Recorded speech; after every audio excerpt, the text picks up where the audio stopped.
Cara memperbaiki seal yang sudah rusak seperti ini. Ini kan udah panas ya, saking panasnya ini udah melepuh. Ini juga seperti ini.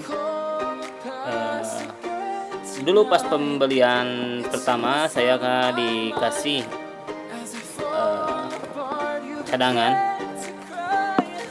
ini. Nah, ini kita pasangin ya. Kita buka dulu bautnya. Di sini satu, ini satu, ini satu, satu. Jadi ada 4 baut. Kita bongkar, kita cabut yang ininya sama dipasangin ini lagi. Oke.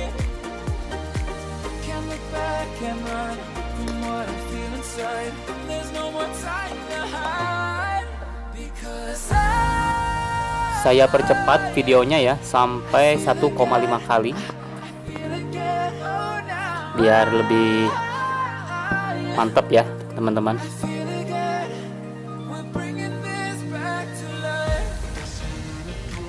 Video ini saya buat karena pada video sebelumnya saya telah membuat video unboxing mengenai impulse seller, yaitu alat untuk mempacking makanan snack curah ya teman-teman, ataupun yang lainnya seperti mempacking sesuatu dengan menggunakan plastik. Alatnya lumayan murah ya teman-teman, dan cara menyervisnya atau mengganti spare partnya juga mudah. Caranya yang tadi, langkah pertama itu membuka bautnya 4 buah. Kemudian setelah itu kita lihat apakah kerusakannya di mana. Nah, itu kan ketahuan nih kerusakannya di pelapis yang antara timah itu ya. Kita ganti saja dengan yang baru, atau kalau enggak kita manfaatin aja yang lama tapi dengan yang kondisi yang masih bagus posisinya. Ini kan di tengah-tengah yang sobeknya ya. Kita geser-geser saja sedikit sampai dikira kita udah pas, sudah cocok dan posisinya bagus. Baru nanti setelah itu kita tempelin lagi yang di atasnya, dan besinya ditempelin, dipasang baut yang tadi seperti itu ya. Ini ya.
find